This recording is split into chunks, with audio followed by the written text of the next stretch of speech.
हिंदू धर्म ग्रंथों में हर एक एकादशी का अपना एक अलग ही महत्व बताया गया है। इन्हीं अलग अलग विशेषताओं के कारण इनके नाम भी भिन्न भिन्न प्रकार से रखे गए हैं। प्रत्येक वर्ष में 24 एकादशियां होती है। मल मास की एकादशियों को मिलाकर इनकी संख्या 26 हो जाती है। इन्हीं एकादशियों में से एक एकादशी आषाढ़ मास के कृष्ण पक्ष की एकादशी, जिसे योगिनी एकादशी भी कहते हैं। योगिनी एकादशी का उपवास रखने से समस्त पापों का नाश होता है तथा इस लोक में भोग तथा परलोक में मुक्ति मिलती है। योगिनी एकादशी की व्रत कथा कुछ इस प्रकार है।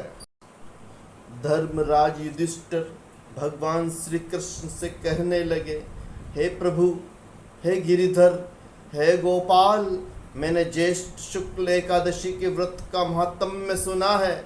अब कृपया आषाढ़ कृष्ण एकादशी की कथा सुनाइए। इसका नाम क्या है, महात्म्य क्या है, यह भी मुझे बताइए। श्री कृष्ण कहने लगी, है राजन, आषाढ़ कृष्ण एकादशी का नाम योगिनी है। इसके व्रत से समस्त पाप नष्ट हो जाते हैं। यह इस लोक में भोग और परलोक में मुक्ति देने वाली है। यह तीनों लोकों में प्रसिद्ध है।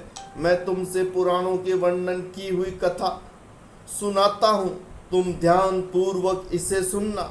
स्वर्गधाम की अलकापुरी नामक नगरी में कुबेर नाम का एक राजा रहता था। वह शिव भक्त था और प्रतिदिन शिव की पूजा किया करता था। हेम नाम का एक माली पूजन के लिए उसके यहाँ फूल लाया करता था। हेम की विशालाक्षी नाम की एक सुंदर स्त्री थी। वह हर दिन मानसरोवर से पुष्प तो ले आया, लेकिन कामासक्त होने के कारण वह अपनी स्त्री से हास्य विनोद तथा मरण करने लग गया। इधर राजा उसकी दोपहर तक राह देखता रहा। अंत में राजा कुबेर ने सेवकों को आज्ञा दे कि तुम लोग जाकर माली के न आने का कारण पता करो, क्योंकि वह अभी तक पुष्प लेकर नहीं आया। सेवकों ने कहा कि महाराज, वह पापी अति कामी है। वह अपनी स्त्री के साथ हास्य विनोद और रमण कर रहा होगा। यह सुनकर कुबेर ने अत्यधिक क्रोधित होकर उसे बुलाया। हेममाली राजा के भय से कांपता हुआ उपस्थित हुआ। राजा कुबेर ने क्रोध में आकर कहा, अरे पापी, नीच, कामी, तूने मेरे परम पूजनीय ईश्वर के श्री शिव जी महाराज का अनादर किया है। इसलिए मैं तुझे शाप देता हूँ कि तू स्त्री का वियोग सहेगा, मृत्यु लोक में जाकर कोढ़ी हो जाएगा। कुबेर के श्राप से हेममाली का स्वर्ग से पतन हो गया और वह क्षण पृथ्वी पर गिर गया। भूतल पर आते उसके शरीर में श्वेत कोढ़ हो गया। उसकी स्त्री भी उसी समय अंतर्ध्यान हो गई। मृत्युलोक में आकर माली ने महान दुख भोगे। भयानक जंगल में जाकर बिना अन्न और जल के भटकता रहा। रात्रि को निंद्रा भी नहीं आती थी, परंतु शिव जी की पूजा के प्रभाव से उसको पिछले जन्म की स्मृति का ज्ञान अवश्य रहा। घूमते घूमते एक दिन वह मार्कंडे ऋषि के आश्रम में पहुंच गया, जो ब्रह्मा से अधिक वृद्ध थे, जिनका आश्रम ब्रह्मा की सभा के समान लगता था। हेममाली वहां जाकर उनके पैरों में गिर गया और बोला, मार्कंडे ऋषि बोलने, तुम ऐसा कौन सा पाप किया है जिसके प्रभाव से ये हालात हो गई है। हेममाली ने वृत्तांत कह सुनाया। यह सुनकर ऋषि बोले, निश्चित ही तूने मेरे सम्मुख सत्य वचन कहे हैं, इसीलिए तेरे उद्धार के लिए मैं एक व्रत बताता हूँ। यदि तू आषाढ़ मास के कृष्ण पक्ष की योगिनी नामक एकादशी का विधि पूर्वक व्रत करेगा तो तेरे सब पाप नष्ट हो जाएंगे।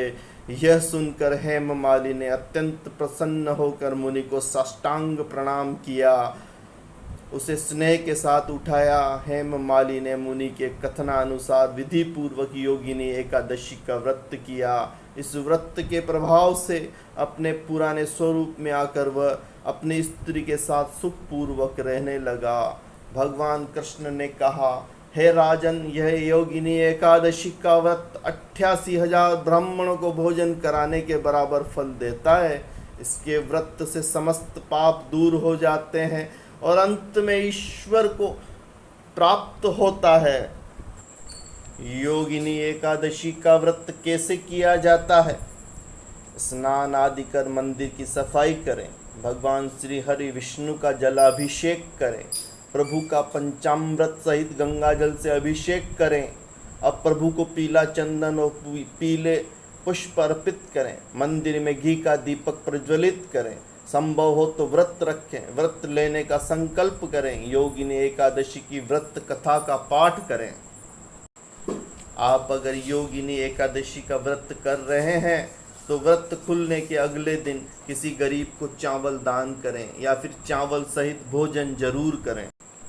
योगिनी एकादशी व्रत रखने की विधि क्या है?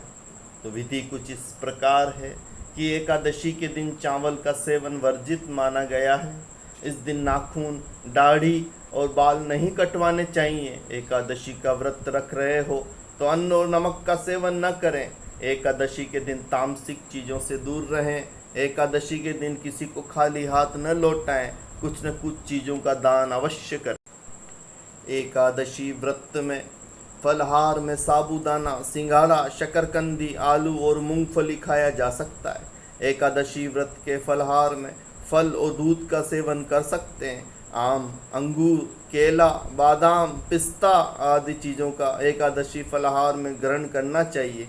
एकादशी व्रत के दिन फलहार में कुट्टू का आटा और साबूदाना का सेवन भी कर सकते हैं। योगिनी एकादशी व्रत पहली बार कैसे शुरू करें? एकादशी तिथि के दिन सुबह प्रातः काल उठकर गंगा नदी में या घर पर नहाने के पानी में ही गंगा जल मिलाकर स्नान करना चाहिए। उसके बाद साफ कपड़े धारण करें और व्रत का संकल्प लें। इसके बाद घर के मंदिर में जाकर भगवान विष्णु, माता लक्ष्मी और श्री कृष्ण के दामोदर स्वरूप का विधि विधान से पूजन करना चाहिए।